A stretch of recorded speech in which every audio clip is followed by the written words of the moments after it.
الحمدللہ رب العالمین والعاقبۃ للمتقین والصلاۃ والسلام علی سید الانبیاء والمرسلین وعلی آلہ واصحابہ وازواجہ واہل بیتہ واولیاء امتہ اجمعین، اما بعد فاعوذ باللہ من الشیطان الرجیم، بسم اللہ الرحمن الرحیم۔ هو الذی یصلی علیکم وملائکتہ لیخرجکم من الظلمات الی النور وَكَانَ بِالْمُؤْمِنِينَ رَحِيمًا تَحِيَّتُهُمْ يَوْمَ يَلْقَوْنَهُ سَلَامٌ وَأَعَدَّ لَهُمْ أَجْرًا كَرِيمًا۔ صدق اللہ مولانا العلی العظیم وصدق رسولہ النبی الأمی الکریم ونحن علی ذلک لمن الشاہدین والشاکرین والحمد للہ رب العالمین۔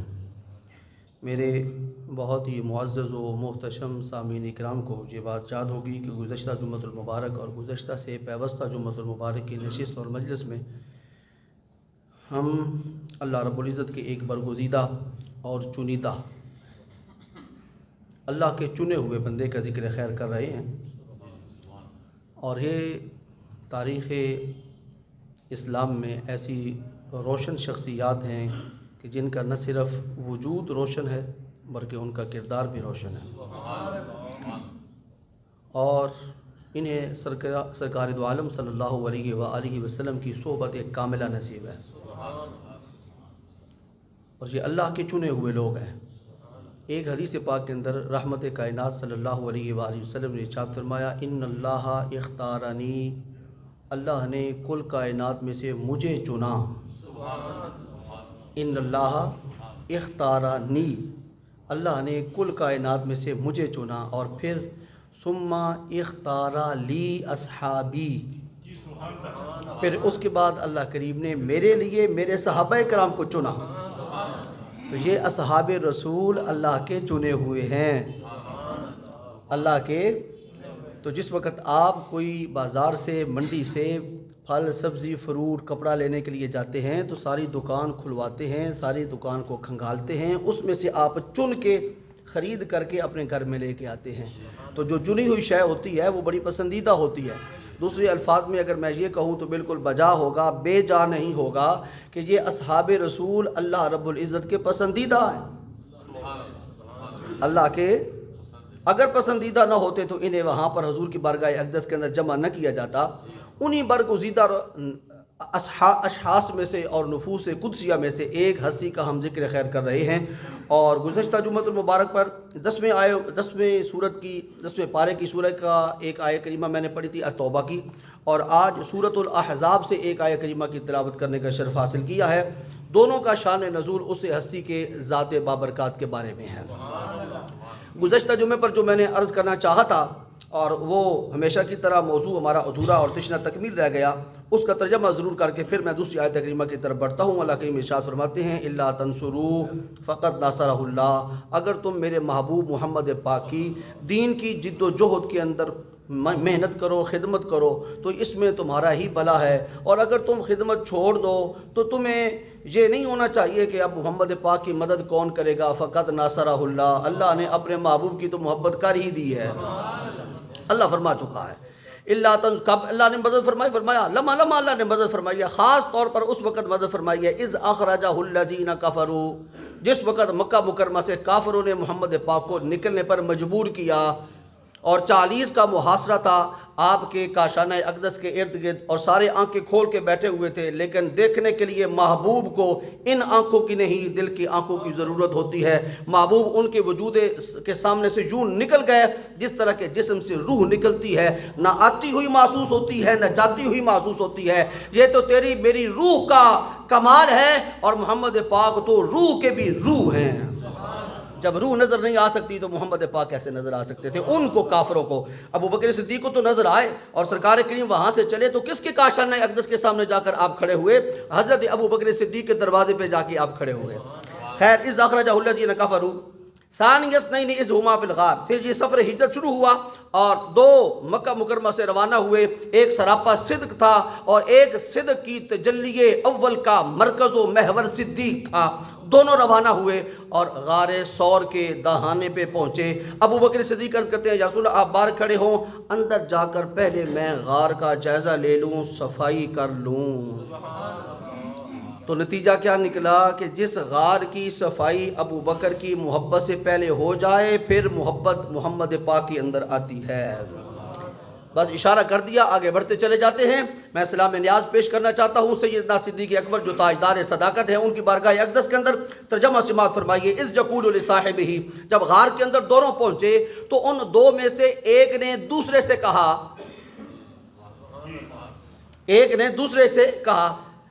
اذ یقول لصاحبہ لا تحزن، اے مجھے کہنے والے کہ تمہیں میرا غم ہے، میرا غم نہ کر، ان اللہ معنا، میرا اللہ ہم سب کے ساتھ ہے۔ اس پر میں گزشتہ جمعے پر بحث کر چکا ہوں، ان اللہ معنا اور کلا ان معی ربی سیہدین پہ دو آیات مبارکہ کی روشنی کے اندر میں نے عرض کر دیا تھا لا تحزن ان اللہ معنا۔ فانزل اللہ سکینہ، جب رسول کریم نے ابو بکر صدیق سے کہا کہ میرا غم نہ کر، اسی وقت اللہ کریم نے تسکین اور سکون اور راحت ابو بکر صدیق کے سینے میں منتقل فرما دی۔ سکون آ گیا ابو بکر صدیق کو۔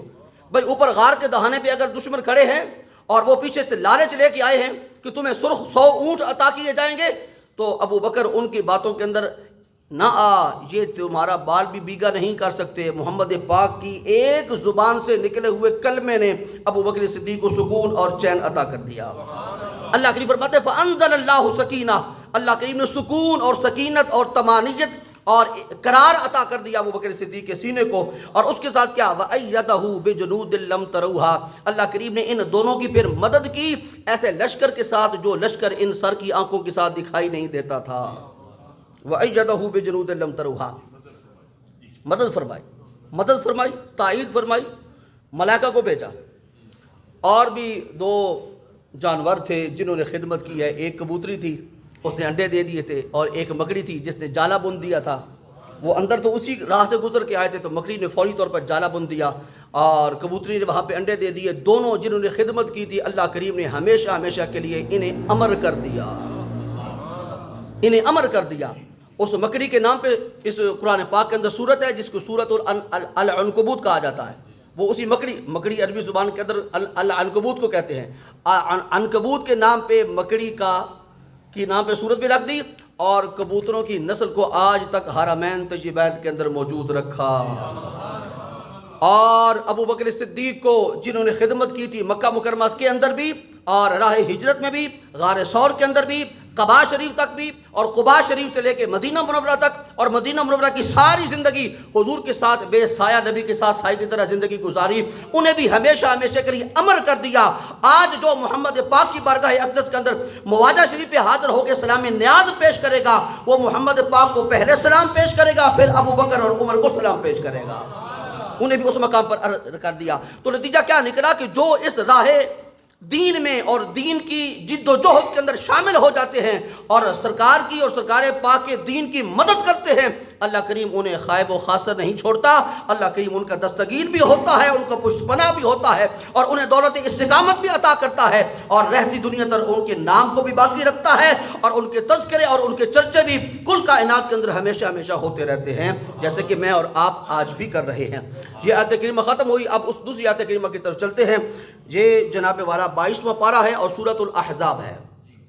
22واں پارہ سورۃ الاحزاب، اور آیت نمبر ہے جو ابھی میں نے خطبے کے اندر تلاوت کی ہے 42 آیت نمبر ہے۔ کبھی روشنی کا تھوڑا سا اہتمام ہو جائے کرے تو پھر میرے لیے آسانی ہو جائے گی۔ تو 42 نمبر آیت ہے، اس میں ایک بڑی ہی پیاری خواہش کا حضرت ابو بکر صدیق نے حضور کی بارگاہ میں اظہار کیا، اور اس خواہش کو پورا کرتے ہوئے اللہ کریم نے آیت کریمہ کو نازل فرما دیا۔ خواہش کیا ہے؟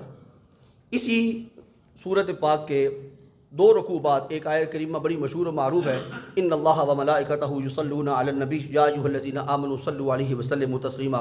ہر چھوٹے مومن کو، ہر چھوٹے مسلمان کو، عمر کے اعتبار سے چھوٹے بچے کو بھی یاد ہے جب یہ آیت کریمہ نازل ہوئی تو ابو بکر صدیق حضور کی بارگاہ اقدس کے اندر حاضر ہوئے، عرض کرتے ہیں یا رسول اللہ، جو بھی حکم آسمان سے اللہ کریم نے ہمارے لیے نازل فرمایا ہے اس ہر حکم کے اندر آپ کے ساتھ ہمیں بھی شامل رکھا۔ نماز کا حکم دیا، آپ کو حکم آیا، ہم بھی اس کے اندر شامل، روزے کا حکم ہم آپ کے ساتھ شامل، حج کا حکم ہم آپ کے ساتھ شامل، اللہ حاضل کیا۔ لیکن یہ جو حکم آیا ہے نا، اللہ کریم نے فرمایا کہ میں اور میرے سارے فرشتے نبی پاک پر درود اور رحمتیں اور صلوات اور سلام بھیجتے ہیں، یہ ایسا انفرادی حکم ہے جس میں ہم شامل نہیں ہیں، جس میں ہم شامل ہیں۔ تو کاش ایسا ہوتا کہ اس میں ہماری بھی شمولیت ہو جاتی۔ راوی فرماتے ہیں کہ ابھی وہ مجلس پاک برقرار تھی اور گفت و شنید چل رہی تھی کہ حضرت جبریل امین یہ آیت کریمہ لے کے نازل ہو گئے۔ اور وہ اس آیت کریمہ کے الفاظ کیا ہیں؟ پہلی آیت کریمہ ان اللہ و ملائکتہ یصلون علی النبی، یصلو کا صیغہ آتا ہے، اور اس آیت کریمہ کے اندر کیا ہے؟ هو الذی یصلی علیکم، اے ایمان والو اللہ وہ ہے جو تم پر بھی اپنی رحمتیں نازل فرماتا ہے، تم پر بھی اپنی رحمتیں۔ سلام کا ذکر نہیں کیا، فرمایا سلام میں تمہیں دوں گا، لیکن ایک وقت آئے گا جس وقت میں تمہیں سلام فرماؤں گا، کیونکہ میں خود السلام ہوں۔ اللہ فرماتے ہیں میں خود السلام ہوں، السلام تمہیں سلام فرمائے گا، لیکن کب؟ سلام قولا من رب الرحیم وامتاز الجوم ایھا المجرمون۔ یہ معاشر کے میدان کے اندر ہوگا، معاشر کے میدان میں جس وقت اہل ایمان کا آمنا سامنا اللہ کی بارگاہ اقدس کے اندر ہوگا اور نامہ اعمال کے اعتبار سے ایمان والے بالکل سرخرو قرار دی جائیں گے، اس وقت اللہ کریم اپنی شاہجان شان سے اپنی زبانیں جو اس کی زبان اس کے لائق ہے اس کے ساتھ فرمائے گا سلام قولا من رب الرحیم۔ اس وقت فرمایا سلام تمہارا ادھار رہا، رہ گئی بات رحمت کی، جیسے میں محمد پاک پر رحمت کرتا ہوں اس رحمت پاک کے طفیل اے ایمان والو هو الذی یصلی علیکم وملائکہ، میں بھی تم پر رحمتیں نازل کرتا ہوں اور میری رحمتوں کا فیضان ملائکہ تم تک پہنچاتے ہیں۔ اللہ کیوں رحمتیں فرماتا ہے؟ فرمایا اس کی وضاحت کر دی، لِیُخْرِجَکُم مِّنَ الظُّلُمَاتِ إِلَى النُّورِ، اے ظلمتوں اور تاریکیوں کے اندر ڈوبے ہوئے لوگوں میری رحمتیں حاصل کر کے تاکہ تم ظلمتوں سے نکل کر نور کے گلستان کے اندر آ کر آبا ہو جاؤ۔ وَكَانَ بِالْمُؤْمِنِينَ رَحِيمًا، اور اللہ کریم اہل ایمان پر بڑا ہی رحم فرمانے والا ہے۔ یہ آیت کریمہ متفقہ طور پر حضرت ابو بکر صدیق کے ایک تمنا جو حضور کی بارگاہ اقدس کے اندر انہوں نے عرض کی تھی اس کے نتیجے میں اس آیت کریمہ کا نزول ہوا۔ آئیے اب میں آپ کو ابو بکر صدیق کا تھوڑا سا مختصر سا تعارف کرا دیتا ہوں، 10 منٹ ہے میرے پاس۔ ابو بکر صدیق کون ہے جی؟ ابو بکر اس وجود کا نام ہے جس نے اپنی ساری وفائیں اپنے محبوب کے لیے وقف کر دی۔ وفا کا کوئی ایک حصہ کوئی ایک جز بھی اس نے اپنے لیے یا اپنوں کے لیے بچا کے نہیں رکھا تھا، اپنی ہر وفا کو حضور کے ساتھ وابستہ کر دیا، اپنے سارے مال کو حضور کے لیے وقف کر دیا، اپنے پورے گھرانے کو پورے کنبے کو اپنی عزت کو اپنی آبرو کو اور اپنی ناموس کو اپنے محبوب کے قدموں پہ قربان کر دیا۔ حتیٰ کہ میں بات عرض کرنا چاہتا ہوں کہ محبت کی معراج یہ ہے، تو اور میں بھی آج کل محبتیں کرتے پھرتے ہیں، نہ ہمیں محبت کی میم کا پتہ ہے نہ اس کے میم کا اعراب کا پتہ ہے۔ محبت کا کمال یہ ہے کہ محب کے دل میں سوائے محبوب کے خیال کے کسی اور کا خیال نہ آنے پائے۔ بات تو میں نے بڑی کر دی ہے، سمجھنے والے سمجھے گے نہیں سمجھے گے تو پھر مجھے بھی اس بات کی سمجھ کو نہیں۔ محبت کا کمال یہ ہے کہ جس کے دل میں کسی کی محبت آ جائے اور کوئی اس کو اپنا محبوب بنا لے تو محب کے دل میں محبوب کی ذات کے علاوہ کسی کا تصور کسی کا خیال اور کسی کا دھیان نہ آنے پائے۔ اور اس میں اگر میں نے اس کرائیٹیریا پہ پورا اترتے ہوئے دیکھا ہے کسی کو اور بہت سے لوگوں کو دیکھا ہے تو سب سے پہلے جس کا نام آئے گا اس کا نام ہے ابو بکر صدیق۔ اس ضابطے اور اس قانون پہ میں مثال آپ کو عرض کرتا ہوں۔ رسول کریم کی کچہری پاک لگی ہے اور صحابہ کرام جلوہ افروز ہے۔ رسول کریم نے 3 چیزوں کو فرمایا، مجھے 3 چیزیں تمہاری دنیا کے اندر سے پسند ہیں۔ میں وہ لمبی حدیث پاک ہے اس کی طرف نہیں بڑھتا۔ سرکار کریم نے فرمایا مجھے دنیا میں 3 چیزیں پسند ہیں۔ فوری طور پر ابو بکر صدیق عرض کرتے ہیں یا رسول اللہ مجھے بھی 3 چیزیں پسند ہیں۔ بھئی آپ کو 2 کیوں نہیں پسند؟ آپ کو 4 کیوں نہیں پسند؟ عرض کی میں کیسے آگے بڑھ سکتا ہوں